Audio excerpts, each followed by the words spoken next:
Okay, I've given you an overview and probably bored you to tears talking about how great Carrara hair is, and I really haven't shown you anything about how to use it yet. So let's get started on that. But before we do, let's just explore the scene that I've set up, and why it's important to do it in this fashion. So I've been talking about how quick the animations are, and that's because I'm using default scene settings. I don't have any indirect lighting or skylighting going on, and it's also because I am using a proxy V4 figure that you can't see here, and I'm just going to make it visible so that you can.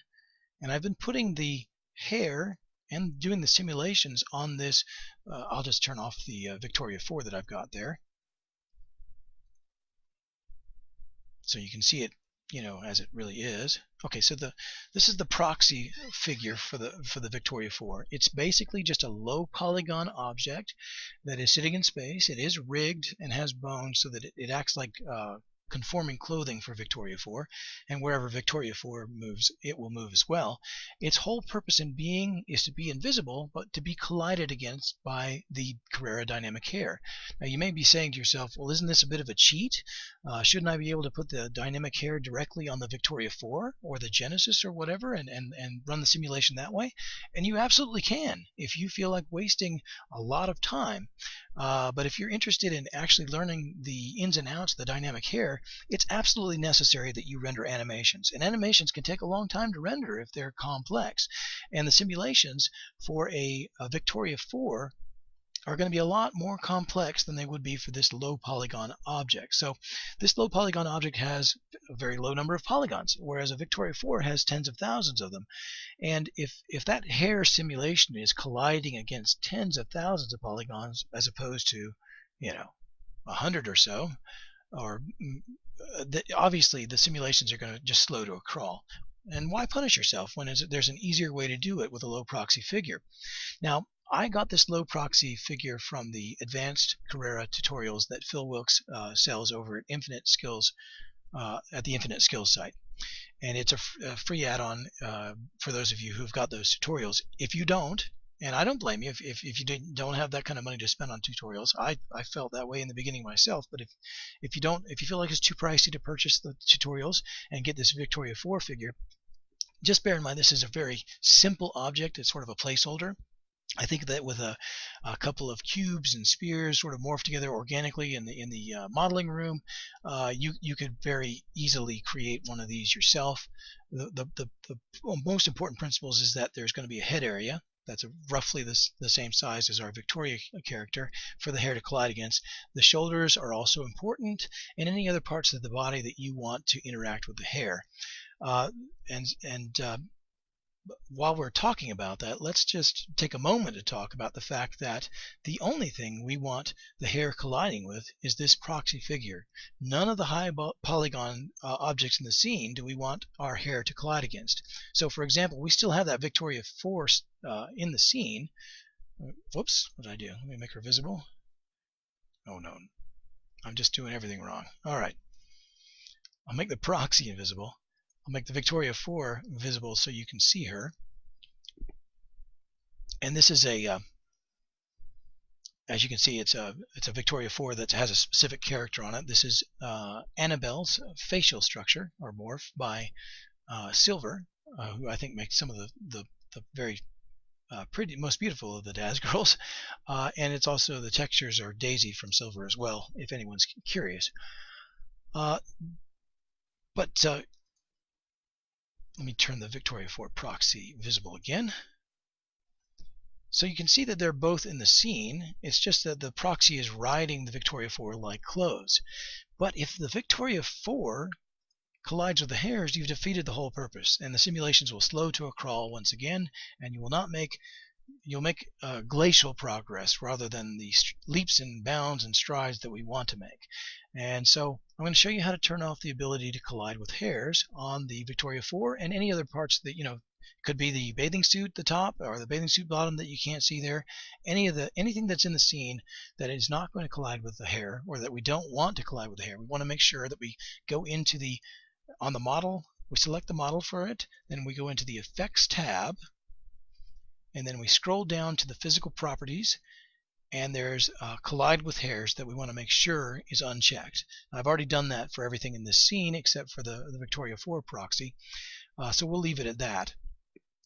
Now there is one other thing I wanted to mention, and that is that there is yet another object in this scene that you can't see, that's invisible. And that object is, let me just turn off Victoria, so we're back to the proxy.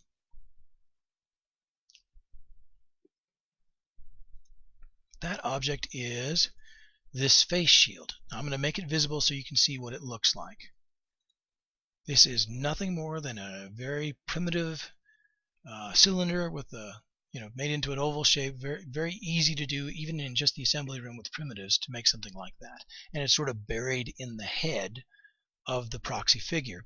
And the reason that this is here is because when the dynamic simulations start to occur and the hair starts to fall, we want it to collide with this and go over to the side so that we always keep the face clear. Now you may take a look at that and see, well, that's going to be a solution for certain types of hairstyles, but what if we wanted the hair to fall across the face somehow? We wouldn't want it to be blocked by this face shield. And indeed we don't have to have the face shield. There are some different, we're going to explore how to make more complex hairs that don't have that and how they retain their shape. But for the very simple hair that we're going to create first, we're going to leave it in place because it's a very useful and it makes things a little easier. I'm going to make it invisible, but just bear in mind that it is there. All right, now the next thing I wanted to talk about before we start building the hair is fitting your V4 proxy to your Victoria 4. Let me make it visible again so we can see here. Boom. All right, so you see when Phil built this proxy, I imagine he built it for a default Victoria 4 head shape. But not many of us, if any of us, will actually use the default because she's kind of ugly as sin. She might work for some scenes though, but most of us have our own character sets, whether they're beautiful, old, young, ugly, doesn't matter, but we like to use our own character sets that either we created through our own efforts or that we've purchased through the store to give the character a sense of identity. And they're not all going to have the same size head or features. In fact, Annabelle's head was a little bigger. I've already morphed some of this, so I artificially morphed it back to try to demonstrate, but I wanted to show you why it's important to fit your proxy figure to your Victoria 4 figure, particularly at the top of the head, and how easy that actually is to do. So if we built hair on this proxy figure and then rendered it, we would see the hair would be growing from within inside Victoria 4's head, and it would not be correct. It might start to fold over too soon, and you'd see a lot of scalp. Alternately, if this was too high, if the proxy figure's head was too big for your character's head, you'd want to lower it, because otherwise, if the hair was growing out of the proxy head, and the Victoria head was down here, then you'd have it looked like it was floating in midair above your Victoria 4. And we don't want that. We want it to match up and look as realistic as possible. But fortunately, it's very easy to correct this in the Vertex modeling room. And we go over to our Victoria 4 proxy figure, the low polygon figure, and we're going to click on the model and then the wrench to get into the modeling room. And if you're scared of the modeling room, I know the feeling. I was always afraid of it as well. But this is very easy to do. So we're going to select one of the vertices. That's the name of these little dots that are in between the polygons that form up the vertices.